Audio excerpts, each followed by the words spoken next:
12월 9일 화요일 아침 김덕연의 행복한 학교 이야기 문을 엽니다. 내일 그러니까 12월 10일은요 세계 인권 선언의 날이네요. 1948년 12월 10일 유엔 총회에서 채택됐는데요. 제2차 세계대전이 끝나고 나서 수많은 소중한 생명이 참혹하게 죽은 끔찍한 전쟁을 치른 후에 국적을 불문하고 모두가 함께 지켜야 할 하나의 윤리 기준을 세우기 위한 선언입니다. 77주년이나 되었네요. 오늘 저희는 고독한 여정을 떠났던 두 여성의 기록, 때로는 사막을, 때로는 험준한 산맥을 홀로 걸었던 그들의 이야기를 통해 우리 마음속에 남아있는 미완의 여정을 되돌아보는 시간을 가지려 합니다.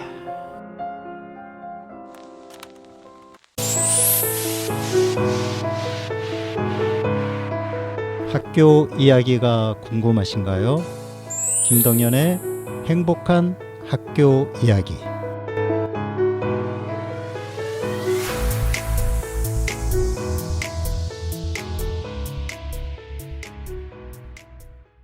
먼저 헤이지의 떨어지는 낙엽까지도 들었습니다. 벌써 겨울이라 이제는 떨어질 낙엽도 없네요.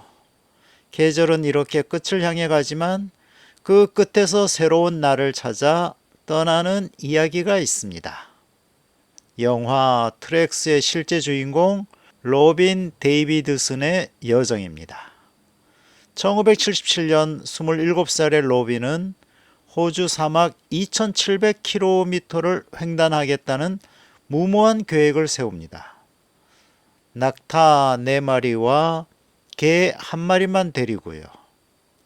이 여정은 단순히 물리적인 이동이 아니었습니다.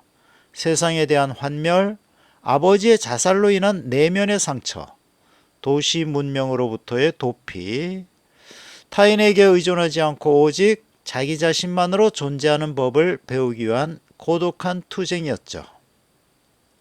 로빈이 사막에서 만난 것은 혹독한 자연만이 아니었습니다. 그녀는 자신의 고독과 불안 그리고 자유를 마주했습니다. 세상의 잣대에서 벗어난 곳에서 그녀는 비로소 온전한 로빈이 되었죠. 우리는 로빈이 마침내 바다에 도착했을 때 느끼는 그 해방감과 자아실현의 벅참을 기억합니다. 그녀는 우리에게 묻습니다. 당신이 진정으로 원하는 삶은 무엇인가요? 그것을 위해 당신은 얼마나 멀리 걸어갈 수 있나요? 여러분은 수원공동체 라디오 김덕연의 행복한 학교 이야기를 듣고 계십니다. 일렉트릭 라이트 오케스트라의 The Way Life's Meant to Be, 비틀즈의 I Will 듣고 왔습니다. 삶이 본래 의미하는 대로의 길, 하지만 그 길을 잃어버렸을 때 우리는 어떤 선택을 할까요? 이번에는 또 다른 여성의 여정, 셰릴 스트레이드의 와일드 이야기입니다. 로빈 데이비드슨이 자유를 찾아 떠났다면 셰릴 스트레이드는 치유를 찾아 떠났습니다. 어머니의 갑작스러운 죽음, 그로 인한 절망과 방황, 그녀는 모든 것을 잃은 채 퍼시픽 크레스트 트레일 4285km의 험난한 산길에 뛰어듭니다. 트랙스의 로빈이 낙타라는 조력자가 있었다면 셰릴은 오직 자신의 두 다리와 몸보다 큰 배낭, 몬스터만을 의지해야 했습니다. 신발이 벗겨져 발톱이 빠지는 고통, 뱀과 야생동물의 위협, 그녀는 고통을 겪을 때마다 어머니와의 기억, 망가진 자신의 과거와 정면으로 마주했습니다. 이 두 여인의 여정의 공통점은 고독입니다. 스스로 고립됨으로써 비로소 외부의 소음이 사라지고 내 안에 진실된 목소리가 들려오기 시작하죠. 그 고독 속에서 그녀들은 나약했던 자신을 용서하고 상실의 아픔을 이겨내고 잃어버렸던 삶의 동력을 다시 얻게 됩니다. 이 두 이야기는 우리에게 당신의 괴로움과 고통은 당신을 파괴하지 않고 오히려 당신을 새롭게 만들어낼 힘이 있다고 속삭이는 것 같습니다. 이제 차원 기자 만나고 올 시간이네요. 차원 기자님 나와주세요. 네, 안녕하세요. 교육언론창 기자 차원입니다. 어제 TV, 어제죠? 그러니까 어제 TV 나왔는데 우리 그 TV 이렇게 흔하게 볼 수 있는 TV는 아니잖아요, 채널이. 맞아요. 이게 채널에 안 나오시는 분들도 계시다고 음, 하고요. 어쨌든 저희 집에서는 267번에 나오는데요. 이게 집마다 케이블 상황에 따라 다르기도 하고 해서 음, 예, 나중에 또 유튜브에도 저희가 띄울 거니까요. 음. 예, 차원 기자의 통크쇼 검색해서 한 번씩 봐주시면 감사드리겠습니다. 네, 그러니까 차원 기자의 토크쇼가 네. 어느 방송이에요, 거기가? EYTV라고 하는 곳인데요. 그래서 EYTV가 원래는 실향민 관련된 그 방송들을 만드는 곳이었는데, 이제 개편이 되면서 좀 통일이나 넓게 이렇게 가기로 했어요. 그래서 음, 예, 제가 이 통일 토크쇼 줄여서 통크쇼거든요. 그래서 제가 네네네. 나와서 통일에 관해서 이야기하는 그런 프로그램입니다. 아유, 또 화면에서는 또 우리 차 기자님 또 멋지더라고요, 보니까. 예, 메이크업 선생님까지 따로 이렇게 붙여주셔가지고요. 예, 메이크업도 태어나서 처음으로 받아보고, 뭐 이렇게 저렇게 네. 열심히 찍었습니다. 하여튼 쭉쭉 뻗어가는 우리 차원 기자, 그리고 또 덕분에 또 굉장히 활발하게 활동하는 차원 기자님. 오늘 소식은 뭘까요? 네, 오늘은 제가 11월 26일 날 쓴 기사고요. 이 짬짬이 문자 논란, 김경회 상임위원 추천 철회하라라는 제목의 기사입니다. 네, 국가교육위원회 위원 관련 소식이잖아요. 맞습니다. 네, 전해주시죠. 네, 국가교육위원회가 이제 또 새로 출발을 해서 새 정부에서 또 새술은 새 부대에 담아야 되는데, 안타깝게도 그렇지 못한 일들이 일어나고 있는데요. 이 국가교육위원회 정상화를 위한 공동대책위원회, 원래 이게 저번에 이제 만들어진 7월 4일 날 발족한 단체예요. 그래서 어쨌든 이제 국가교육위원회를 빨리 정상화 시켜라, 새 정부에서 그런 요구들 막 하고 했는데요. 25일 날도 또 성명을 내서 김경애 상임위원 추천 철회하라고 요구를 했습니다. 국가교육위원회에서는 뭐 여당목, 야당목 이런 식으로 상임위원을 추천 국회에서 할 수 있는데요. 그중에서 야당 몫으로 김경애 명지대 석좌 교수가 추천된 것으로 알려진 상황이고요. 지난해 이 중장기 교육발전 전문위원으로 이분이 활동을 이미 했었는데 그때 짬짬이 문자 논란으로 자진 사퇴를 한 인물이고요. 이 파장으로 전문위원회가 해체되기까지 하는 그런 파행에 책임이 있는 당사자라고 이야기를 했습니다. 그래서 이러한 인사를 다시 추천한 건 부적절하다. 뭐 이런 이야기고요. 그래서 여기에 관해서 제가 국교위 관계자와 직접 통화를 해서 입장과 상황 설명을 들어봤습니다. 그래서 이분도 그때 당시에 국교위에서 활동을 했었기 때문에 사정을 좀 잘 아는 분인데요. 그래서 작년에 사건 당시 이 김경애 전 의원 때문에 국교의 신뢰가 심각하게 훼손됐다. 이런 사람을 다시 추천하는 게 맞느냐 이런 이야기했고요. 그래서 어떤 사건이 있었는지를 또 한번 들어보면은요. 지난해 8월입니다. 단체 채팅방에 전문위원장과 사전 조율을 했다. 라고 하면서 뭐 고교 평준화 폐지, 수능 이원화, 고교 내신 외부 평가제 도입 등에 대해 유리한 분위기를 조성해달라라는 내용의 글을 공유해서 이거 다 말을 맞춰서 그 전문위원장가 사전 조율까지 했다고 하니까 이 말을 맞춰가지고 짬짬이 하고 있는 거 아니냐 이런 의혹을 받았습니다. 이게 SBS 뉴스에도 이 사건이 나왔고요. 그래서 이렇게 논란이 되니까 국교위에서 자진 사퇴를 했고 이 여파로 중장기 교육발전계획 시한 논의가 물거품이 되게 됩니다. 그동안 열심히 해오신 분들이 있었는데 국가의 정책 중장기 계획을 설계하는 곳이 바로 이 국가교육위원회이기 때문에 여기 소식에도 관심을 좀 가져주셨으면 하는 마음에 이 소식을 가지고 왔습니다. 오늘 선곡은요, 아마 곧 소식이 뜰 텐데, 최영우라는 야구 선수가 있는데요. 그 선수가 기아에서 삼성으로 이제, 이 방송 나갈 때쯤에 이적을 이미 했을 텐데, 하는 게 이제 야구계 며칠간 뜨거운 소식이었고요. 저도 야구 팬이기 때문에, 이 최영우 선수의 삼성 시절 응원가였던 김원준의 96년 노래, 쇼를 준비했습니다. 네, 함께 들어보겠습니다. 오늘 수고 많았습니다. 네, 고맙습니다. 두 사람 모두 여정을 마친 후 완전히 다른 삶을 살았죠.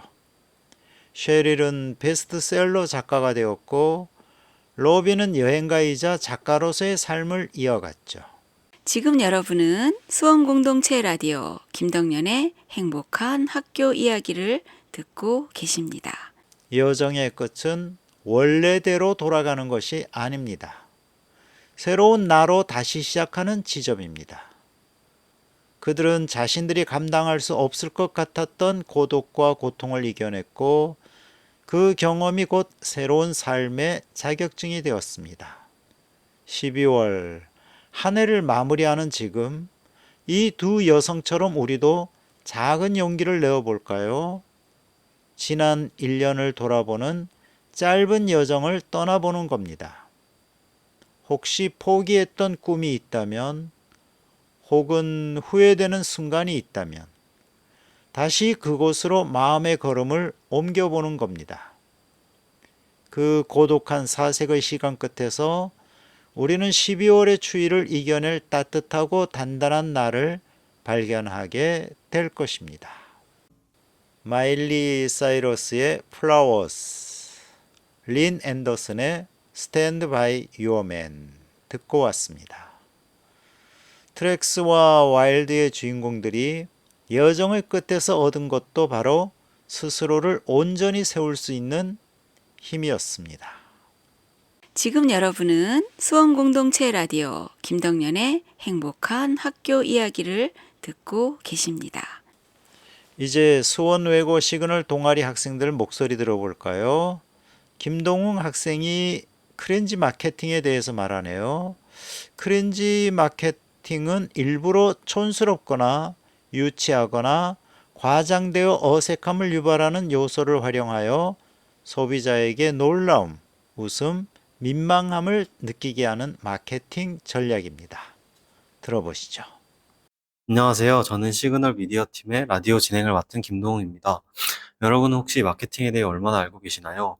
많이 알고 계시다면 혹시 크린지 마케팅이라는 마케팅 방식에 대해서는 들어보신 적이 있으신가요? 오늘은 크린지 마케팅이라는 새로 떠오르는 방식의 마케팅에 대해 이야기 나누어 보려고 합니다. 크린지 마케팅은 의도적으로 유치하고 과장된 표현이나 불편한 요소를 사용해 소비자의 관심을 끌어내는 마케팅 방식인데요. 세련되고 진지한 기존 광고와는 반대로 이게 뭐야 하는 반응을 이끌며 바이럴을 유도하는 마케팅이라고 할 수 있어요. 소비자의 예상을 깨는 연출과 위트 있는 표현을 사용해 SNS에서 빠르게 공유되기에 크린지 마케팅을 통해 브랜드의 인지도를 높이는 사례도 늘어나고 있다고 해요. 오늘 효주 씨와 소진 씨가 이 크린지 마케팅의 국내외 사례들을 조사해 주셨다고 하는데요. 인사 부탁드립니다. 안녕하세요. 저는 우선 국내 사례를 찾아보았는데요. 돌고래 유괴단은 특유의 B급 감성과 A급 감성이 어우러진 광고로 화제를 모으고 있다고 합니다. 대표적인 작품으로는 브롤스타즈 광고, 와키윌리 광고가 있다고 해요. 제목만 들어서는 다들 잘 모르시겠지만 광고 영상을 본 순간 다들 아 라는 소리와 함께 한 번쯤 광고를 본 기억을 떠올리실 텐데요.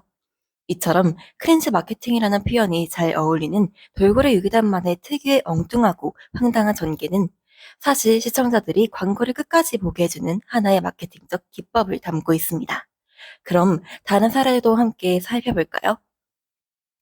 을죽은 유튜브 공식 계정에서는 옹기 축제를 홍보하는 영상이 올라왔는데요. 그런데 대체 퉁퉁퉁 서울우가 뭔데? 라는 제목과는 전혀 연관없는 내용이 영상 속에서 보여집니다. 영상 속에서는 옹기 속에 웬 남성이 들어가 있는 여러 구도만 보여주는데요. 사실 영상은 항아리 게임을 패러디한 겁니다. 이제부터는 크린지 마케팅의 국외 사례에 대해서 알아보도록 하겠습니다. 국외 사례 중에 가장 유명한 사례는 듀오링고의 마케팅이라고 할 수 있는데요. 듀오링고를 모르는 분들을 위해서 설명을 해보자면, 듀오링고는 2011년에 루이스 폰 안이 만든 게임처럼 외국어를 배우는 앱으로 현재 전 세계에서 1억 명 이상이 사용하며 40개 이상의 언어를 배우는 것이 가능한 언어 배우기 앱이라고 보시면 됩니다. 듀오링고는 2011년부터 본격적으로 틱톡과 인스타그램 릴스를 활용하면서 소비자들의 마음을 빼앗았습니다. 예를 들어서 처음 마케팅으로는 과장된 캐릭터 연기로 마스코트 듀오가 회사 복도에서 직원들을 쫓아다니거나 춤을 추는 영상을 SNS에 올리거나 듀오링고를 사용하지 않으면 듀오가 너의 집에 찾아갈 것이라는 장난스러운 협박성 농담을 하기도 했습니다. 2025년 2월 12일 듀오링고가 공식 SNS를 통해서 듀오의 사망 소식을 알렸는데 이 사건의 범인에 대해 회사는 아마도 당신이 레슨을 들으러 오기를 기다리다가 죽은 것 같은데요. 뭐 저희도 확신할 순 없네요. 라고 밝히자 이를 본 유저들은 듀오야 미안해 라고 하며 수업 인증샷을 찍어 SNS에 올리기 시작했습니다. 마스코트의 죽음을 이용해서 유저가 가상의 죄책감을 느끼도록 유도한 것인데요. 세계적인 유튜버 미스터 비스트 또한 듀오의 묘비 앞에서 오열하는 영상을 올리며 듀오의 죽음을 추모하기도 했습니다. 이런 바이럴을 통해 듀오링고는 자신들의 유저뿐만 아니라 타 브랜드의 타깃층까지 듀오링고의 존재감을 확실히 각인시키는 효과를 거둘 수 있었죠. 듀오의 죽음 마케팅 이후 듀오링고는 SNS 계정에서 듀오 부활 챌린지를 공개했는데 듀오를 살리려면 전 세계 유저들이 50억 경험치를 쌓아야 한다고 전했습니다. 듀오링고는 Top 15 Countries Saving Duo라는 사이트도 개설하며 국가별로 듀오 부활에 얼마나 기여하고 있는지를 실시간으로 공개하며 참여 경쟁을 유도했습니다. 이 이벤트가 시작되자 유저들은 듀오는 우리가 살려야 한다는 명분 아래 다시 학습 활동을 이어나갔죠. 이 마케팅으로 유저들의 앱 재방문을 유도했고 학습을 방치해두고 있던 유저들의 참여를 자연스럽게 이끌어냈습니다. 이 마케팅을 통해 듀오링고가 친구 같은 존재로 느껴지며 브랜드의 진정성을 확인할 수 있었고 또한 젊은 층을 유입하는 데 성공한 사례로도 잘 알려져 있습니다. 네, 지금까지 다양한 크렌지 마케팅 사례들을 살펴보았는데요. 이러한 사례에서 알 수 있듯 크렌지 마케팅은 의도적으로 우스꽝스러운 모습을 보여줌으로써 완벽하지 않고 인간적인 브랜드 이미지를 형성해 소비자와의 심리적 거리를 좁히는 효과를 가져올 수 있어요. 또한 평범한 광고보다 SNS상에서 더 쉽게 확산되고 밈으로 창작될 수 있어 지속적인 홍보 효과를 가져오기도 하죠.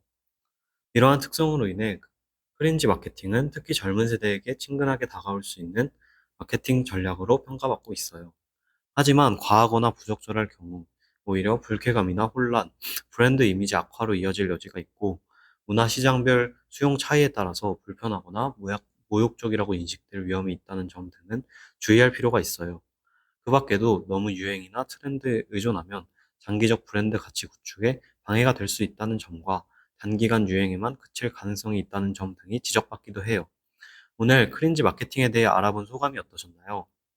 이름만 들어서는 다소 생소하던 마케팅 기법이었는데 사실 우리 일상에 녹아들어진 기법이라는 게 놀라웠어요. 저도 세계 전반에 걸쳐서 크린지 마케팅이 사용되고 있는 줄 몰랐는데 이번 기회에 자세히 알게 되어서 좋았어요. 네, 그렇군요. 그럼 이 정도에서 오늘 라디오를 마무리해 보도록 하겠습니다. 감사합니다.